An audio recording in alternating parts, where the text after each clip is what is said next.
Hi friends, hi മാത്സിൻ്റെ പുതിയൊരു വീഡിയോയിലേക്ക് എല്ലാവർക്കും സ്വാഗതം. അപ്പോൾ നമ്മുടെ സെക്കൻഡ് മൊഡ്യൂളിൻ്റെ ലാസ്റ്റ് ഭാഗമാണ് ഇന്ന് എടുക്കുന്നത്. അപ്പോൾ ആദ്യത്തെയാണ് പ്രൈം ഫാക്ടറൈസേഷൻ. നമുക്കൊരു ഡെഫിനിഷൻ ആദ്യം തന്നെ നോക്കാം. അതിന് മുൻപായി എൻ്റെ ചാനൽ നിങ്ങൾ ആദ്യമായിട്ടാണ് കാണുന്നതെങ്കിൽ എൻ്റെ ചാനൽ സബ്സ്ക്രൈബ് ചെയ്യുക, തൊട്ടടുത്ത ബെല്ലൈക്കൺ ബട്ടൺ പ്രസ് ചെയ്യുക. എങ്കിൽ മാത്രമേ ഞാൻ അപ്ലോഡ് ചെയ്യുന്ന വീഡിയോസ് നിങ്ങൾക്ക് പെട്ടെന്ന് തന്നെ ലഭിക്കുകയുള്ളൂ. അപ്പോൾ നമുക്ക് ക്ലാസ്സിലോട്ട് കിടക്കാം. ഒരു ഡെഫിനേഷനാണ്: an integer n greater than 1 is prime if the only positive integers of n are 1 and n. We call n composite if n is not prime. നമ്മളിപ്പോൾ പറഞ്ഞത് പ്രൈം നമ്പറിനെയും കോമ്പോസിറ്റ് നമ്പറിനെയും കുറിച്ചാണ്. പ്രൈം നമ്പർ എന്ന് പറഞ്ഞാൽ അഭാജ്യസംഖ്യ. ഏതൊക്കെയാണ് പ്രൈം നമ്പേഴ്സ് വരുന്നത്? 2, 3, 5, 7 ഇതൊക്കെയാണ് prime numbers വരുന്നത്.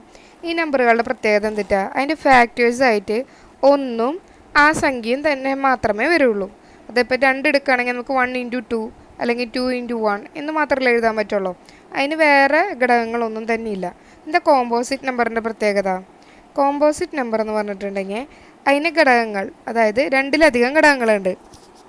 ഇപ്പോൾ 4 എടുക്കുകയാണെങ്കിൽ അതിന് ഘടകങ്ങളായിട്ട് ഏതൊക്കെ വരും? 1 വരും, 4 വരും, 2 വരും. പക്ഷെ നമ്മളിപ്പോൾ 2 എടുക്കുകയാണെങ്കിലോ 1ഉം 2ഉം മാത്രമേ വരുള്ളൂ. അതായത് 2 ഘടകങ്ങളെ വരുള്ളൂ.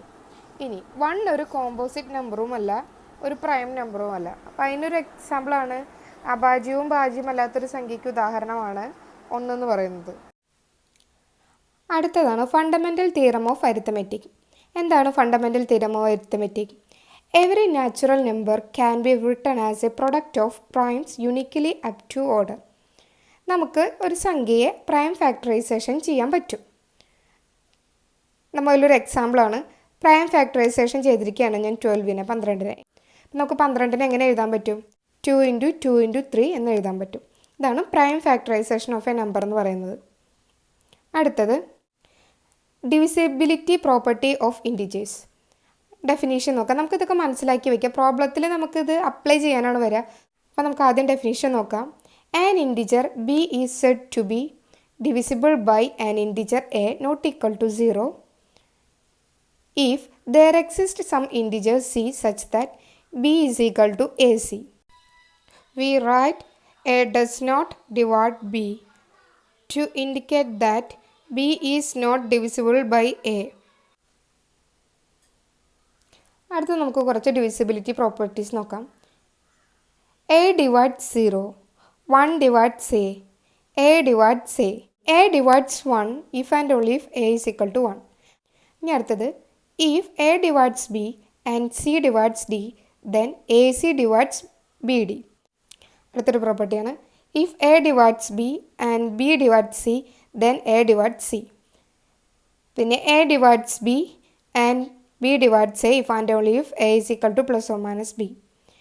If a divides b and b not is equal to 0, then modulus a less than or equal to modulus b.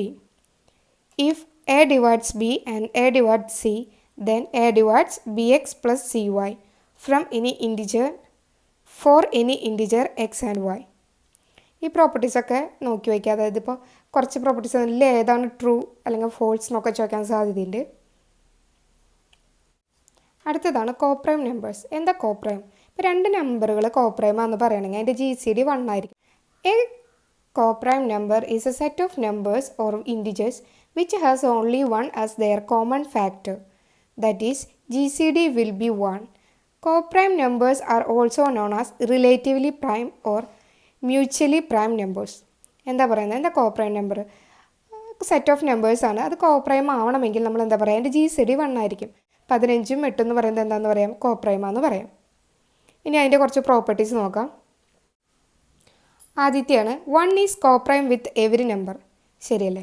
ഏതൊരു നമ്പറിനോട് ഒപ്പം നമ്മൾ GCD 1ഉം കൂടി ആയിട്ട് GCD നോക്കുകയാണെങ്കിൽ അതൊന്ന് തന്നെയാണ് നമുക്ക് കിട്ടുക. അപ്പോൾ 1ഉം 2ഉം GCD എന്താ? 1 തന്നെയാണ്. അതുപോലെ 1ഉം 4ഉം GCD എന്താ? 1 ആണ്. അപ്പോൾ നമുക്ക് എന്ത് പറയാം? 1 is coprime with every number. അടുത്ത എന്താ പറയുന്നത്? Any 2 prime numbers are coprime to each other. ഏത് 2 പ്രൈം നമ്പർ എടുത്താലും അത് കോപ്രൈമാണ്. ശരിയല്ലേ? 2ഉം 3ഉം എടുത്തു, അതിൻ്റെ GCD എന്താ? 1 ആണ്. അല്ലെങ്കിൽ 5ഉം 7ഉം എടുത്തു, GCD എന്താ? 1 ആണ്. അടുത്തത്, any 2 successive numbers or integers are always coprime. എന്താ സക്സസീവ് നമ്പേഴ്സ് എന്ന് പറഞ്ഞിട്ടുണ്ടെങ്കിൽ അടുത്തടുത്ത രണ്ട് സംഖ്യകളുടെ ജി സി ഡി എടുക്കുകയാണെങ്കിൽ അത് 1 ആവുമെന്നാണ് പറയുന്നത്. ഉദാഹരണത്തിന് ഞാൻ 3 ഉം 4 അടുത്തടുത്ത രണ്ട് സംഖ്യകളല്ലേ, ജി സി ഡി എന്താ 1. അടുത്ത ഞാൻ 4 ഉം 5 എടുത്തു, ജി സി ഡി എന്താ 1, കാരണം 4നും 5നും പൊതുവായിട്ടുള്ള ഘടകങ്ങളൊന്നും തന്നെയില്ല. അപ്പോൾ അടുത്തടുത്ത സംഖ്യകളുടെ ജി സി ഡി എന്താണെന്നാണ് പറയുന്നത്, 1 പറയുന്നത്. ഇനി the sum of any two coprime numbers are always coprime with there product. അതായത് രണ്ട് സംഖ്യകൾ എടുക്കുകയാണ്, കോപ്രൈം നമ്പേഴ്സ് എടുക്കുകയാണ്, രണ്ട് കോപ്രൈം നമ്പേഴ്സ് എടുക്കുകയാണെങ്കിൽ അവയുടെ സം എന്ന് പറയുന്നത് അവയുടെ പ്രൊഡക്റ്റുമായിട്ട് എന്തായിരിക്കും, കോപ്രൈം ആയിരിക്കും എന്നാണ് പറയുന്നത്. നോക്കാം, 2 ഉം 3 എടുത്തു, അത് കോപ്രൈം ആണ് അല്ലേ. G C D of 2 and 3 1 ആണ്. ഞാൻ എൻ്റെ സം എത്രയാണ്, 5 ആണ്. ഞാൻ എൻ്റെ പ്രൊഡക്റ്റ് എത്രയാണ്, 6. അപ്പോൾ 5ൻ്റെയും 5 ഉം 6 എന്ത് തന്നെയാണ്, കോപ്രൈം ആണ്. കാരണം എന്താ, G C D of 5 and 6 എന്താണ്, 1 ആണ്. അതായത് ഏത് ഒരു രണ്ട് കോപ്രൈം നമ്പേഴ്സ് എടുത്താൽ അവയുടെ സമ്മും പ്രൊഡക്റ്റും എന്ത് തന്നെയായിരിക്കും, കോപ്രൈമുകൾ തന്നെയായിരിക്കും. അടുത്തത് നമുക്ക് ജി സി ഡിയുടെയും എൽ സി എമ്മത്തിൻ്റെയും കുറച്ച് പ്രോപ്പർട്ടീസ് നോക്കാം. നമുക്കറിയാം എൽ സി എം എന്ന് പറഞ്ഞിട്ടുണ്ടെങ്കിൽ ലഘുത്തമ സാധാരണ ഗുണിതം, അതായത് ലസാഗു. ജി സി ഡി നമ്മുടെ എച്ച് സി എഫ് പോലെ തന്നെയാണ്. ഇനി അതിൻ്റെ പ്രോപ്പർട്ടീസാണ് കൊടുത്തിരിക്കുന്നത്. P divides A and P divides P implies P divides G C D of A B. അടുത്തതാണ് A divides P and B divides P implies L C M of A B divides P. ഇത് രണ്ടിലും ഒരു ചെറിയ വ്യത്യാസം ഉണ്ട് കേട്ടോ. ഇവിടെയായിരുന്നു P, ഇതിൽ ഇവിടെയാണ് പി, അത് ഓർത്ത് വയ്ക്കുക. അടുത്തെന്ന് പറയുന്നത് A is equal to G C D of A B if and only if A divides B. B is equal to L C M of A B if and only if A divides B. G C D of P A P B is equal to P into G C D of A B. L C M of P A P B is equal to P into L C M of A B. അടുത്തത് 4 integers n1, n2, etc. nk where k greater than or equal to 2, LCM of GCD of n1a, GCD of n2a, etc. GCD of nka is equal to GCD of LCM of n1, n2, etc. nka.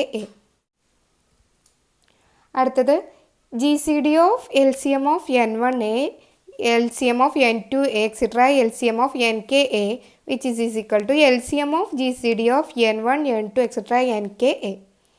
അതുപോലെ തന്നെ ഇതൊരു പ്രോബ്ലത്തിന് ആവശ്യം വരുന്ന ഒരു പ്രോപ്പർട്ടിയാണ്. G C D of A B into L C M of A B is equal to A into B. Okay, നമുക്ക് problem നോക്കാം. G C D and L C M of 120 and 44.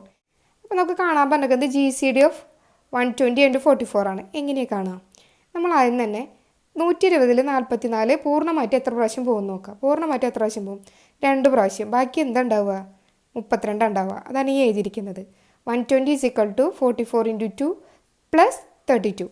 അടുത്തത് എന്താ ചെയ്യേണ്ടതെന്ന് വെച്ചാൽ ഈ 40, ഇനിയിപ്പോൾ ഇതിൽ ശിഷ്ടം എത്ര വന്നിരിക്കുന്നത്, നമുക്ക് 32 അല്ലേ. പിന്നെ ഇനി 32 ആണ് നമ്മൾ എടുക്കുന്നത്. 44-ൽ 32 എത്ര പ്രാവശ്യം പോകാൻ നോക്കാം. അപ്പോൾ എങ്ങനെ കിട്ടും നമുക്ക്, 44 is equal to ഒരു പ്രാവശ്യമല്ലേ പോവുള്ളൂ, 32 into 1 plus 12. ഓക്കെ, പിന്നെ അടുത്ത് എന്താ നോക്കണ്ടേ, ഈ 32 12 ആണ് നോക്കേണ്ടത്. എന്താ നോക്കണ്ടേ, 12 32-ൽ എത്ര പ്രാവശ്യം പോകണം നോക്കാം. അപ്പോൾ എങ്ങനെ കിട്ടിയേ, 32 is equal to 12 into 2 plus 8. 32-ൽ 12 2 പ്രാവശ്യം പോവുള്ളൂ. ശിഷ്ടം നമുക്ക് എന്ത് കിട്ടും, 8 കിട്ടും. ഓക്കെ, ഇനി അടുത്ത് എന്താ നോക്കണ്ടേ, 12-ൽ 8 എത്ര പ്രാവശ്യം പോകാൻ നോക്കാം. എങ്ങനെ കിട്ടും നമുക്ക്, 12 is equal to 8 into 1 plus 4 എന്ന് കിട്ടി. ഓക്കെ, ഇനി എന്താ നോക്കണ്ടേ, 8-ൽ 4 എത്ര പ്രാവശ്യം പോകേണ്ടത് നോക്കാം. അപ്പോൾ എങ്ങനെ കിട്ടി, 8 is equal to 4 into 2 plus 0. റിമൈൻഡറിൽ നമുക്ക് ലാസ്റ്റ് ഇവിടെ എന്ത് കിട്ടി, 0 കിട്ടി. ശിഷ്ടം 0 കിട്ടി. തൊട്ട് മുകളിലത്തെ റിമൈൻഡർ ഏതായിരുന്നു, 4 അല്ലായിരുന്നേ. അപ്പോൾ ഇതിൻ്റെ ജി സി ഡി എന്താണ്, 4 ആണ്. ഓക്കെ, അപ്പോൾ നമുക്ക് എന്ത് കിട്ടി, G C D of 8 and 4 എന്ന് പറയുന്നത് 4. അതിൽ നിന്ന് എന്താണ് ജി സി ഡി ഓഫ് 120 44 എന്താണെന്ന് പറയാം, 4 ആണെന്ന് കിട്ടി. ഇനി നമ്മളിപ്പോൾ ഒരു പ്രോപ്പർട്ടി പഠിച്ചില്ലേ, G C D of A B into L C M of A B is equal to A into B എന്ന്. ഇത് വെച്ചിട്ട് നമുക്ക് എൽ സി എം കണ്ടുപിടിക്കാം. ഓക്കെ, അതാണ് ഈ ചെയ്തിരിക്കുന്നത്. G C D of 120 44 into L C M of 120 44 എന്ന് പറയുന്നത് എന്തിട്ടാ, 120 into 44 ആണ് നമ്മുടെ ഈ പ്രോപ്പർട്ടി വെച്ച് പറയുകയാണെങ്കിൽ. അപ്പോൾ ഇതിൽ നിന്ന് നമുക്ക് ജി സി ഡി 4 ആണെന്നറിയാം. അപ്പോൾ 4 into L C M of 120 44 എന്ന് പറയുന്നത് ഇത് മൾട്ടിപ്ലൈ ചെയ്യുമ്പോൾ എന്ത് കിട്ടും, 5280 കിട്ടും. അപ്പോൾ ഇതിൽ നിന്ന് എൽ സി എം ഓഫ് 120 44 എന്ത് കിട്ടും നമുക്ക്, 1320 കിട്ടും. അടുത്തതാണ് യൂളേഴ്സ് 5 ഫംഗ്ഷൻ. യൂളേഴ്സ് 5 ഫംഗ്ഷൻ അല്ലെങ്കിൽ എങ്ങനെ എന്തും കൂടി പറയാൻ Euler's torsion function and its multiplicative properties ആണ് നമ്മളിവിടെ പറയാൻ പോകുന്നത്. Euler's torsion function also known as 5 function and represent here phi of n counts the number of integers between 1 and n inclusive which are co-prime to n. ഇത് properties വെച്ച് പറയുമ്പോൾ നമുക്ക് മനസ്സിലാകും കൂടുതലായിട്ട്. ഫസ്റ്റ് പ്രോപ്പർട്ടിയാണ് if p is a prime number then GCD of PQ is equal to 1 for every 1 less than or equal to Q less than P. There we have phi of P is equal to P minus 1. P ഒരു prime number ആണെങ്കിൽ phi of P എന്തായിരിക്കും? P minus 1 ആയിരിക്കും. നോക്കി നോക്കാം. 2 ഒരു prime നമ്പറാണ്. അപ്പോൾ phi of P എന്തായിരിക്കും? 2 minus 1 ആയിരിക്കും, അതായത് 1. അതുപോലെ തന്നെ 3 ഒരു പ്രൈം നമ്പറാണ്. അപ്പോൾ phi of 3 എന്തായിരിക്കും? 3 minus 1 is equal to 2 ആയിരിക്കും. അതുപോലെ തന്നെ phi of 5 എന്ന് പറയുന്നത് ഒരു പ്രൈം നമ്പറാണ്. 5 ഒരു പ്രൈം നമ്പറാണ്. അപ്പോൾ 5 minus 1 is equal to 4 എന്ന് കിട്ടി. അടുത്തൊരു പ്രോപ്പർട്ടിയാണ് പറയുന്നത് if P is a prime number and K greater than or equal to 1 then there are exactly P raised to K divides P numbers between 1 and P raised to K that are divisible by P which gives us phi of P raised to K is equal to P raised to K minus P raised to K minus 1. നമുക്ക് അതിൻ്റെ problem വെച്ച് വരുമ്പോൾ നമുക്ക് മനസ്സിലാവും. അതായത് എനിക്ക് തന്നിരിക്കുന്നത് 8ആണ്. Okay, എനിക്ക് 8 എങ്ങനെ എഴുതാൻ പറ്റും? ഒരു പ്രൈം നമ്പറിൻ്റെ പവറായിട്ട് എഴുതാൻ പറ്റും. ഓക്കെ, എങ്ങനെ 8 എങ്ങനെ എഴുതാം? 2 raised to 3 എന്ന് എഴുതാൻ പറ്റും. ഓക്കെ, ഇതിൽ 2 എന്ന് പറയുന്നത് ഒരു പ്രൈം നമ്പർ അല്ലേ. അങ്ങനെയാണെങ്കിൽ എനിക്കിത് എങ്ങനെ കണ്ടുപിടിക്കാമെന്നാണ് പറയുന്നത്? യൂളേഴ്സ് 5 ഫംഗ്ഷൻ എങ്ങനെ കണ്ടുപിടിക്കാൻ പറ്റും? ഇതിൽ നിന്ന് ഈ ഇക്വേഷൻ വെച്ച് കണ്ടുപിടിക്കാൻ പറ്റും. അതായത് ഇത് 2 raised to 3 ആണെങ്കിൽ നമുക്ക് എന്ത് എഴുതാം? 2 raised to 3 minus 2 raised to square. അപ്പോൾ എന്ത് കിട്ടി? 8 minus 4 is equal to 4. അടുത്തൊരു 9 എടുത്തു. 9 എനിക്ക് എങ്ങനെ എഴുതാൻ പറ്റും? ഒരു പ്രൈം നമ്പറിൻ്റെ പവറായിട്ട് എഴുതാൻ പറ്റും. എങ്ങനെ? 3 സ്ക്വയർ. അപ്പോൾ ഇതിൽ നിന്ന് എനിക്ക് എന്ത് കിട്ടി?